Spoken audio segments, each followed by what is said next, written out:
medical student, welcome back again. We're back in the OR once again today, my favorite place. We'll be interviewing our last members of the operating team today, the surgeons. Dr. Peyton Gay, I know, they can be a little intimidating. Stick with me, and you'll be fine. They were students once, you know. I'll ask the questions. You keep your ears open, okay?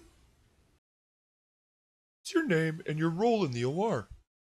My name is Damian Peyton Gay. I'm a general surgeon and an intensive care physician. How long have you worked in surgery? For 4 years after my residency training, I've been working in the operating room as a surgeon. Before that, 5 years of residency training. What's your role in the OR team? As a member of the OR team, I'm the lead for the surgical part of the case. So the anesthesiologist at the beginning of the case will lead the getting the patient sedated and prepared. For the technical aspects of the case, I'm the leader for that and performing all the procedures. What's a typical day for you like? My typical day is really variable. I am in the operating room 1 to 2 days a week. So on those days I come in at 7:30 and I come in a little before that, but I see my first patient at 7:30 and I meet them in the pre-op area and we go over their operation, make sure they're all ready, answer any questions, and then we go into the operating room, make sure our checklists are all complete and that we're safe to continue, and we go on, do their operation. And then between operations, I'm always seeing the next person and getting them ready. I'm also doing the paperwork around each operation. At the end of the day, I've got my patients who are out on the ward. I typically have somewhere around 10 patients to go visit on the ward, so I go by and see them throughout the day or at the end of the day. The other days of the week, I'm frequently in the clinic, seeing patients just in my office and examining them, talking about why they're there and figuring out what it is and determining some course of action for it. Only about half of them wind up actually needing a surgical procedure. The rest we deal with non-surgically, so a lot of the practice is dealing with problems that you're not actually going to operate on. I think that's one sort of misconception, the idea that surgeons just see anesthetized patients all day. And in fact, the vast majority of my time is chatting with patients who are wide awake and we're talking about whatever problem. So when I'm on call, I come in at 7 and check on what's happening around the hospital and what might need to be done urgently. I get a handover from my colleague who's on call the night before. And then during the day, I'm typically in the operating room all day while on call, dealing with emergencies that have accumulated either in the early hours of the morning or that come in during the day.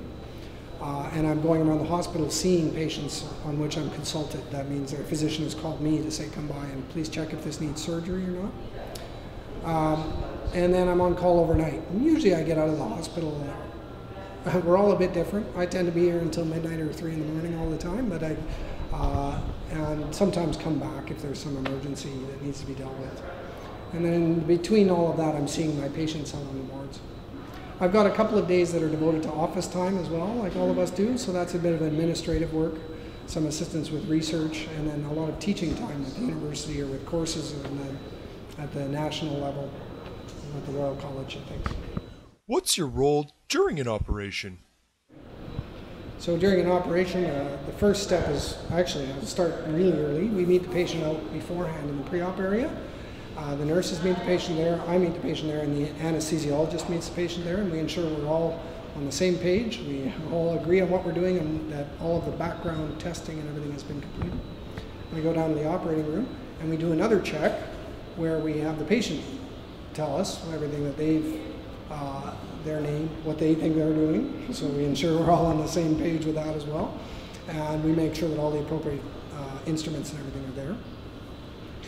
At that point, the patients go to sleep if that's what they need, or get a spinal anesthetic, whatever they're going to get, and we prep and drape whatever area we're going to work on. I go out and scrub and come back in.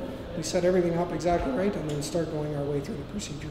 And then once we're done, we take all those drapes off, get the patient woken up again, or if they've only had a spinal anesthetic, get them moved over to their bed that they're going to leave on, wheel them out, and we do another check to make sure that we've done everything, all the counts are correct, we're not missing any instruments or anything, and then the room gets cleaned up. It's time for the next one.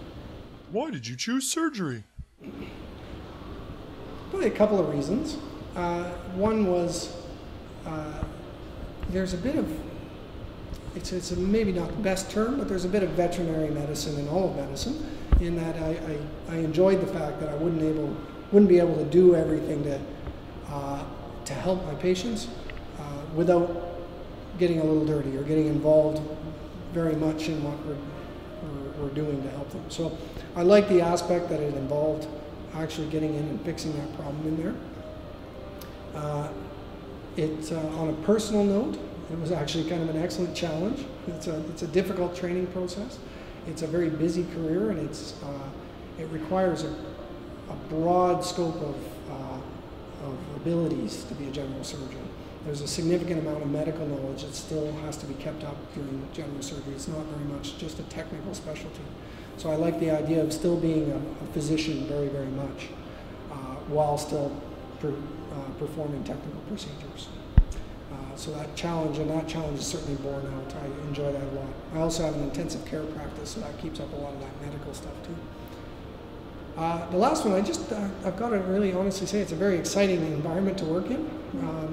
When really intense cases hit the door, it's frequently general surgery that's involved very early, and you are frequently seeing things you have no idea how they're going to end. You have to come in, start acting, and figure out what you're doing on the way through. And that's particularly when you're on call. And with enough training, you're comfortable with that. It takes a certain type of person to really enjoy it. What's the best thing about being a surgeon? For sure, the best thing for me is the interaction with my patients as a surgeon is really unique. As a surgeon, we have to be very honest. Part of my job is to make some injury on somebody. And my job is to see somebody who has a problem, talk them through what that is, come to a consensus about what an appropriate plan for that person and that problem is. And part of it is actually bringing them in the hospital and the surgery itself is causing some injury. And I've got to be comfortable enough with that patient and them with me that I'm going to get them through that safely. And so there's a very, very tight relationship between a surgeon and their patients. Even the kind of gruff surgeon that you see around the hospital, very often those ones have an extremely tight relationship with their patients. And I enjoy that tremendously. I think the other thing that I really enjoy is that breadth of knowledge and that breadth of scope in general surgery. What makes an effective OR team? I think like every team, an effective OR team is one that has a common goal. They all know what that common goal is, and they're all very clearly working towards that common goal. So that entails a few things. That means it's a team that practices together, a team that learns on their own and continues to learn all the time, and it's one that communicates effectively. And so there are a whole bunch of things that make the team communicate effectively, but having discrete roles that are very clearly defined for each person in the room, and then having clear communication, it's respectful, but gets all of the points across, is really critical. Very much like a cockpit in an airplane or a military setting. Those things have to occur. I think those are the number one things. And then the recognition at all times that the number one goal is to ensure that patient is safe. That really, there are lots of factors in the OR that we hear about, which are things like expense and time and everything. But once we've agreed that we're going to do this procedure on the patient, the only goal for the team at that time is getting that patient through with the best operation they can safely. What's something most people don't know about the OR? I think one thing that people probably don't know about the OR is how tight that team is. I think that might be one of them. We work with the same group of people very frequently. We know each other very well. So when we get into a case, things run fairly smoothly, like generally very clockwork-like. I think that a lot of people might see that as a somewhat intimidating environment. You have these small teams, but the OR is generally quite a receptive place to new people.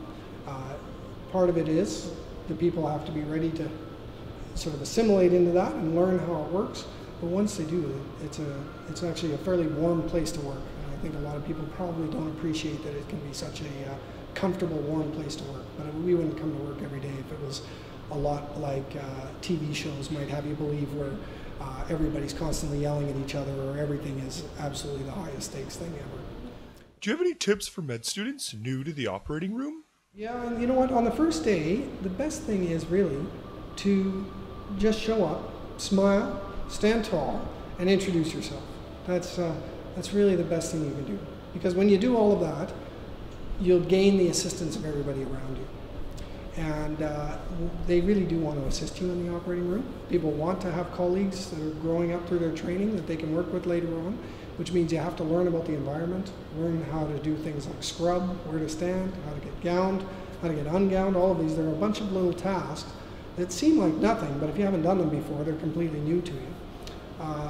If your body language and language tell everybody that you're receptive and you're keen to come and learn, you're going to have a fine time. Wow, that was amazing.